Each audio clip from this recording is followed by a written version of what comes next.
ഇത് ശ്രീജിത്ത് എന്ന മെക്കു. ഏതൊരാനപ്പാപ്പാന്മാരും പറയുന്നത് പോലെ ആനയോടുള്ള ഇഷ്ടം കൊണ്ട് ആനപ്പാപ്പാനായി മാറിയ തൃശ്ശൂർക്കാരൻ.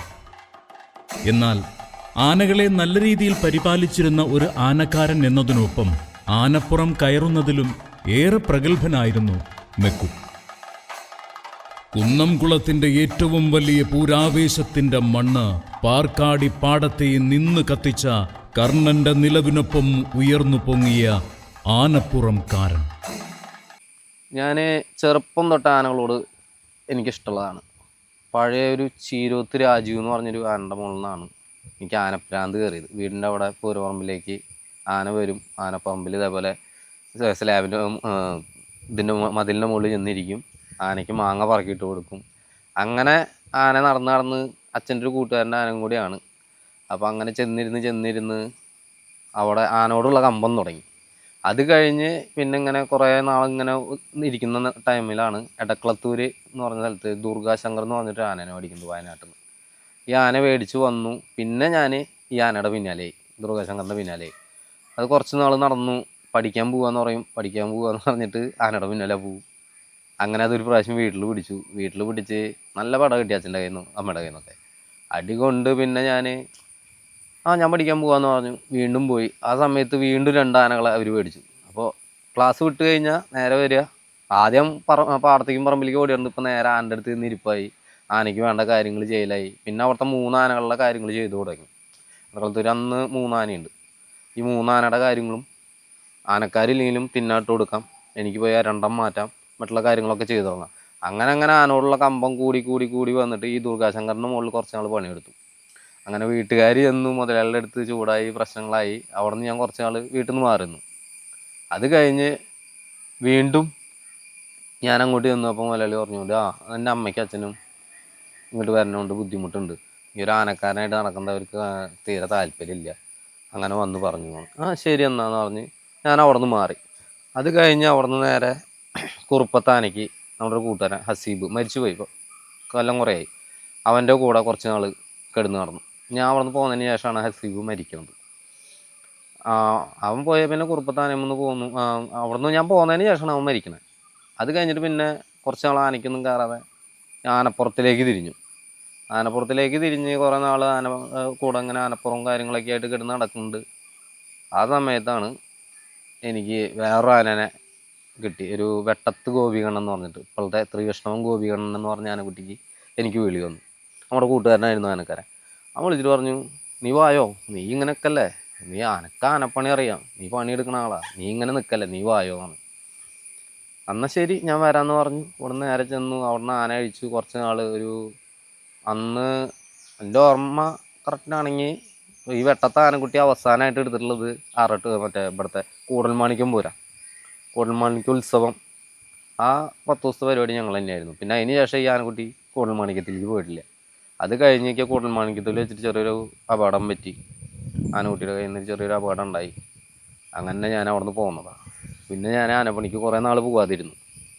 പിന്നെ ഒരു ആനപ്പണിക്ക് ഇറങ്ങുന്നില്ല എന്ന് പറഞ്ഞിട്ട് പിന്നെ ആനപ്പുറത്തിന് ഇറങ്ങിയതാണ്. അതിൻ്റെ ഇടയ്ക്ക് എൻ്റെ അച്ഛനും അമ്മയൊക്കെ മരിക്കലുണ്ടായി. അപ്പോൾ പിന്നെ ഞാനൊരു ഒറ്റപ്പെട്ട പോലെയായി. അപ്പോൾ ഞാൻ കുറേ നാൾ ആനപ്പണി വേണ്ടാന്ന് വെച്ച് നിന്ന സമയത്താണ് പിന്നെ ഈ കർണൻ്റെ കൂടെ ഇറങ്ങുന്നത്, ആനപ്പുറം പോയിട്ട്. അതെ, കഴിഞ്ഞ എപ്പിസോഡിൽ നമ്മൾ പറഞ്ഞ 2019 കർണൻ ചരിത്രം രചിച്ച പാർക്കാടി പൂരത്തിന് കർണന്റെ മുകളിൽ തിടമ്പ് പിടിക്കുവാനുള്ള ഭാഗ്യം ലഭിച്ചത് ഈ മെക്കുവിനായിരുന്നു. 2019 പാർക്കാടി പൂരത്തിന് കർണൻ്റെ മുകളിൽ സർഗം കമ്മിറ്റിക്ക് വേണ്ടിയിട്ട് തിടമ്പ് പിടിക്കാനുള്ളൊരു ഭാഗ്യം എനിക്കുണ്ടായിട്ടുണ്ട്. അന്ന് ഞാനവിടെ ചെല്ലുമ്പോൾ കർണനാണ് എന്നറിഞ്ഞിട്ടല്ല ചെല്ലുന്നത്. അവിടെ ചെന്നതിന് ശേഷമാണ് നമ്മളെ വിളിച്ച ആൾ വരെ പറയുന്നത് കർണനാണ് വരുന്നത് എന്നാണ്. അപ്പോൾ ഭയങ്കര സന്തോഷം മനസ്സിൽ. കർണൻ എന്ന് പറഞ്ഞാൽ എല്ലാവർക്കും ഒരു ആരാധന ഉള്ളൊരു ആനയാണല്ലോ. അപ്പോൾ മനസ്സിൽ ഭയങ്കര സന്തോഷം കാര്യങ്ങളൊക്കെ ആയി. അങ്ങനെ ആന വന്നു. തലയെക്കെട്ട് കെട്ടാൻ പറഞ്ഞപ്പോൾ തിരുമേനിയോട് പറഞ്ഞു, മെക്കു കയറി കെട്ട് എന്ന് പറഞ്ഞു. അങ്ങനെ ഞാൻ കയറി തലയെക്കെട്ടൊക്കെ കെട്ടി. വരുന്ന വഴിക്ക് നമ്മുടെ അമ്പലത്തിൻ്റെ അവിടേക്ക് കയറുന്നതിന് മുന്നേ നല്ല അടിപൊളിയൊരു മത്സരമായിരുന്നു. അതെല്ലാം കഴിഞ്ഞു. അവിടെ നിന്ന് മുന്നോട്ട് കയറി വന്നു. പാടത്തിൻ്റെ അവിടെ വന്നു. കോലം നിവർത്താൻ താപ്പില്ല, കരണ്ട് കമ്പിയും കാര്യങ്ങളായിട്ട് ഇങ്ങനെ നിവർത്താൻ പറ്റില്ല. അപ്പോൾ പറഞ്ഞു, ആന ഇറക്കി എടുത്തറ, ബാക്കിലേക്ക് ഇറക്കി എടുത്തറ ഹരിയായി എന്ന് പറഞ്ഞപ്പോൾ ഞാൻ അവനെ ഹരി എന്ന് വിളിക്കും. ബാക്കി എല്ലാവരും തിരുമേനി വിളിക്കും. ഞാൻ ഹരി എന്ന് വിളിക്കും. അവൻ്റെ കൂടെ ഒക്കെ ആനപ്പുറം കയറിയാറുണ്ട്. അപ്പോൾ ഞാൻ പറയും ഹരിയെ ബാക്കിലേക്ക് ഇറക്കി എടുത്താ പറഞ്ഞിട്ട് അങ്ങനെ അവൻ ആന ബാക്കിലേക്ക് ഇറക്കി എടുത്തി അവിടെ നിന്ന് കോലം പൊക്കി.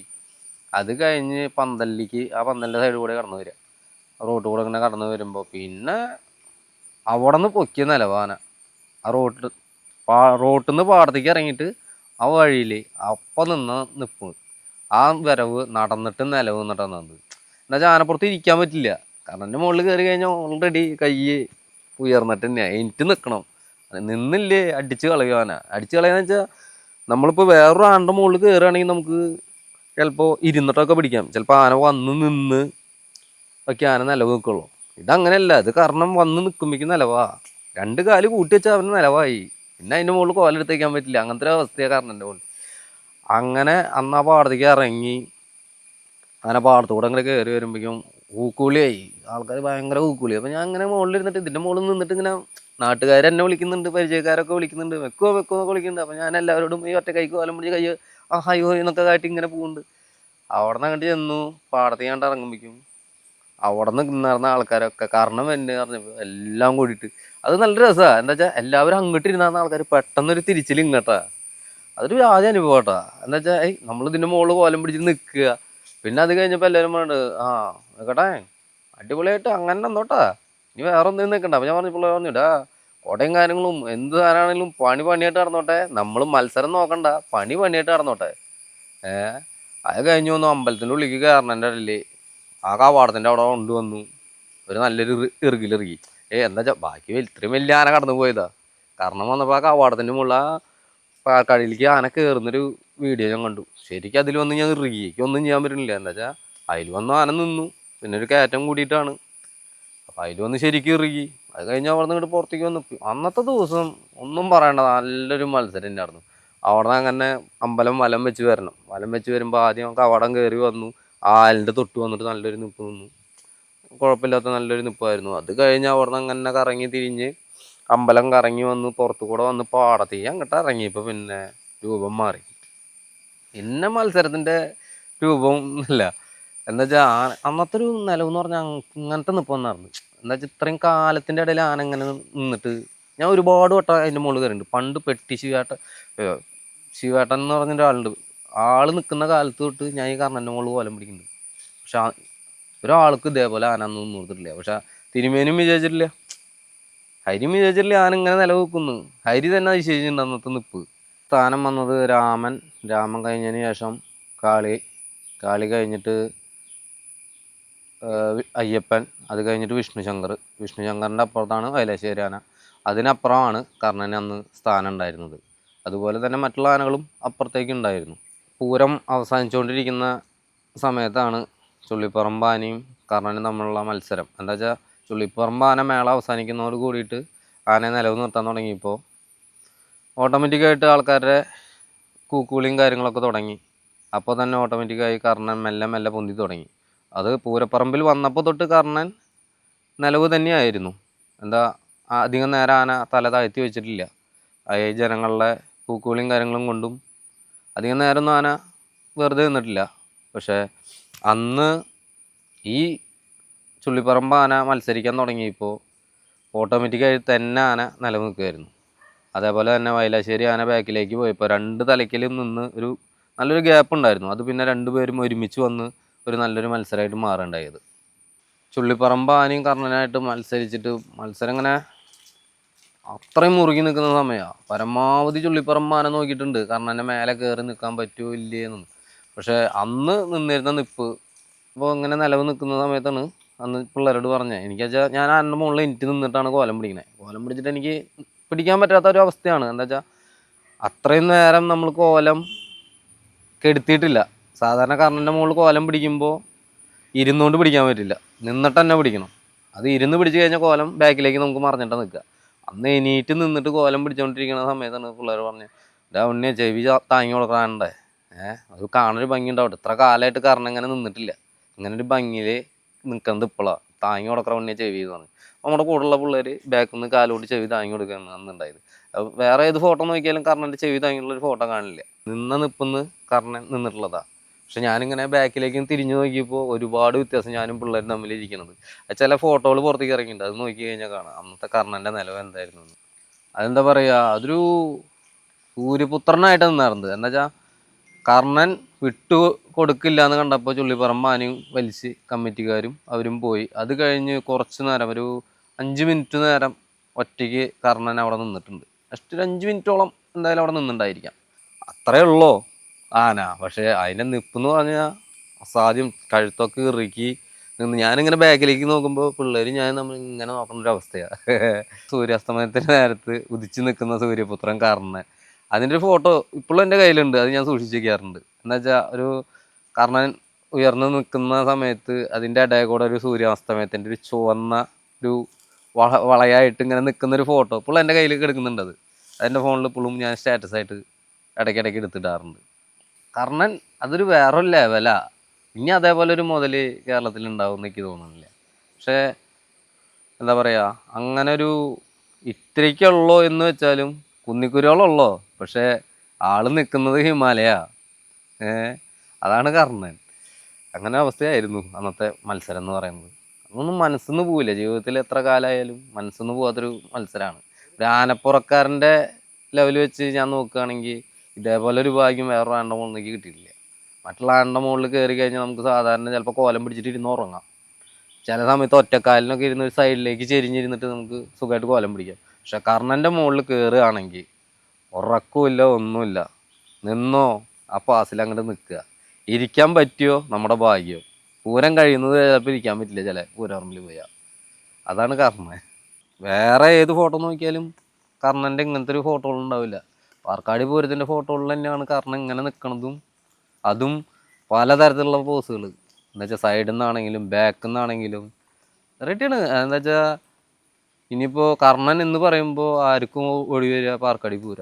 അന്നത്തെ ഒരു നിപ്പ് 2019 ആണ്ട നിപ്പ്, അത് കർണനെ എന്താ പറയുക ഒരു ട്രേഡ് മാർക്കായിട്ട് വെച്ച് പോയിട്ടുള്ളതാണ്. ഇനി അങ്ങനെ ഒരു മുതൽ വേറെ പൊന്തി വരില്ല. ഒരു പാടം, അതിൻ്റെ ഉള്ളിൽ ഇങ്ങനെ ഇത്രയും അധികം ആനകൾ, അതിൻ്റെ ഉള്ളൊരു മത്സരം, പാർക്കാടി പൂരത്തിൻ്റെ വൈബും അതേപോലെ അവിടെ വരുന്ന ആനകളുടെ ഒരു അതൊരു സിനിമ കഥയാണ് ശരിക്കും സത്യം പറഞ്ഞ. എന്താ വെച്ചാൽ ഒരിക്കലും പറഞ്ഞ തീരില്ല. എന്താ വെച്ചാൽ ഓരോ അനുഭവങ്ങളാണ് ആ പൂരപ്പുറമ്പിൽ നിന്ന് കിട്ടുക. ഇപ്പം നല്ലൊരു ഓർമ്മയാണ് കർണൻ്റെ ഏത് ഫോട്ടോ. പാർക്കാടി പൂരം കർണൻ അത് നോക്കി കഴിഞ്ഞാൽ ഞാനും ഉണ്ട് കൂടെ, മണ്ടയിലേക്ക് കയറിയിരിക്കുന്നുണ്ട്. അത് എന്താ പറയുക, അതേപോലത്തെ ഒരു ഭാഗ്യം വേറെ ആർക്കും കിട്ടിയിട്ടുണ്ടാവില്ല. പാർക്കാടി പൂരം കഴിഞ്ഞ് കർണൻ മടങ്ങുമ്പോൾ തിരുമേനിയോടൊപ്പം മറ്റൊരാൾ കൂടെ ഉണ്ടായിരുന്നു. ആനപ്പുറം മെക്കു, കർണന്റെ പാപ്പാനായി. തിരുമേനിയും മെക്കുവും കർണനൊപ്പം ചേർന്നുള്ള ആ കൂട്ടുകെട്ട് പിന്നീട് 1 വർഷം നീണ്ടുനിന്നു. പാർക്കാടി പൂരം കഴിഞ്ഞിട്ട് പിന്നെ കർണൻ്റെ കൂടെ അങ്ങനെ ഇറങ്ങണ്ടായത്. കർണൻ്റെ ആനക്കാരനായിട്ട് അന്ന് കർണൻ്റെ കൂടെ അങ്ങനെ കൂടി. ഞാനും തിരുമേനിയും കർണനായിരുന്നു. പിന്നെ പിന്നെ പറയുകയാണെങ്കിൽ കർണൻ്റെ കൂടെയുള്ള ജീവിതം എന്താ വെച്ചാൽ ഏതൊരു പൂരപ്പറമ്പിൽ പോയാലും കർണൻ്റെ കൂടെ നടക്കുന്ന ഒരു ആനക്കാരൻ എന്നുള്ള ഒരു പദവി ഉണ്ടല്ലോ, അതൊരു വേറൊരു ഇതാണ്. എന്ന് വെച്ചാൽ എല്ലാ പൂരപ്പറമ്പിലും ചെല്ലുമ്പോൾ ആ ചേട്ടൻ കർണൻ്റെ ആളല്ലേ, ചേട്ടൻ കർണൻ്റെ ആളല്ലേ എന്ന് വെച്ചിട്ട് മഴുതിയ ആൾക്കാർ വരും. അതുപോലെ തന്നെ നമ്മുടെ കാളിയാറോട് നേർച്ചയ്ക്ക് പോയി. അന്ന് ഞങ്ങൾ വെയിറ്റ് ചെയ്യാണ് നമ്മുടെ ഇവിടുത്തെ ആന വരാൻ വേണ്ടിയിട്ട്, ചിറക്കിലെ കാളിദാസൻ വരാൻ വേണ്ടിയിട്ട്. അന്ന് മാമ്പിയാണ് ആനക്കാരൻ. അന്ന് ഞങ്ങളിങ്ങനെ വെയിറ്റ് ചെയ്ത് നിൽക്കുക. അത് കഴിഞ്ഞ് പള്ളിപ്പറമ്പിലേക്ക് ആന കയറി വന്നു. ഞങ്ങളുടെ അടുത്ത് വന്ന് അങ്ങോട്ട് മത്സരം തുടങ്ങിയപ്പോൾ ആദ്യമൊക്കെ നമ്മളൊന്ന് ഒതുങ്ങി നിന്നു. പിന്നെ ഒരു പിടുത്തം അങ്ങോട്ട് പിടിച്ചു കർണൻ. അന്ന് നിന്ന നിൽപ്പുന്ന് തിരുമേനിനെ എന്നെയും 2 സൈഡിലുള്ള ആൾക്കാർ പിടിച്ച് പൊന്തിച്ച് നിൽക്കുമായിരുന്നു. അതൊരു അവസരം എന്താ വെച്ചാൽ മറക്കില്ല. അങ്ങനത്തെ ഒരു അവസ്ഥയാണ്. എന്ന് വെച്ചാൽ ഒരു പൂരപ്പറമ്പിൽ ചെന്നിട്ട് നമുക്ക് അങ്ങനെ ഒരു അംഗീകാരം, മറ്റുള്ളൊരാളുടെ കൂടെ നിന്നിട്ട് നമുക്ക് അങ്ങനെ ഒരു ഇത് കിട്ടാണ്ട് കർണൻ്റെ കൂടെ ചെന്നിട്ട് ഈ കാളിയുടെ ഒപ്പം നിന്നിട്ടുള്ള ആ മത്സരം ഉണ്ടല്ലോ, ആ സമയത്ത് 2 സൈഡിൽ നിന്ന് കമ്മിറ്റിക്കാർ വന്നിട്ട് നമ്മളെ പൊക്കി പിടിച്ചിരിക്കുക. പാപ്പാനെ എന്താ വേണ്ടേ. അങ്ങനത്തെ ഒരു സന്തോഷം, അവരുടെ സന്തോഷം നമ്മുടെ സന്തോഷം ഉണ്ടല്ലോ, അത് പറഞ്ഞു മനസ്സിലാവില്ലേ. അത് ഒരുപാട് അനുഭവിച്ചിട്ടുണ്ട്. എന്താ വെച്ചാൽ നല്ലൊരു മത്സരമായിരുന്നു കാളിയാറോട് മത്സരം. അന്ന് ചിറക്കിലെ കാളീനെ ശരിക്കും ആന പുറത്തേക്ക് എടുത്തിട്ടുണ്ട്. ഞങ്ങൾ ഇതെന്താ ഉണ്ടായെന്ന് അറിയാൻ വേണ്ടിയിട്ട് ഞങ്ങൾ ഇരിക്കുമ്പോൾ പിള്ളേരോട് ചോദിക്കടാ വല്ല വീഡിയോ വന്നോ? ആ വീഡിയോ വന്നിട്ട് കേട്ടോ, നമ്മൾ കാളീനെ മറച്ചു മുകളിലേക്ക് കയറുന്നു. എന്താ വെച്ചാൽ അത്രയും ഹൈറ്റിൻ്റെ നല്ല വ്യത്യാസമുണ്ട് ഈ ആന തമ്മിൽ. പിന്നെ മത്സരബുദ്ധി ആൾക്കാരുടെ ഹോളിയൊക്കെ തുടങ്ങി കഴിഞ്ഞാൽ പിന്നെ ആനയ്ക്ക് നല്ല നിലവാണ്. അതിനെ പറ്റിയിട്ട് പറയണ്ട. അന്ന് ചെല്ലുമ്പോൾ തന്നെ കമ്മിറ്റിക്കാർ ഞങ്ങൾ പറഞ്ഞിട്ടുണ്ട് പാപ്പാനെ മത്സരിക്കണട്ടാ, കാളിയായിട്ട് മുട്ടണട്ടാ, മാബിയാണ് വരണേ. അവർ വലിയ ബിൽഡപ്പ് കൊടുത്തിട്ട് ആന കൊണ്ടുവന്ന് തന്നെ.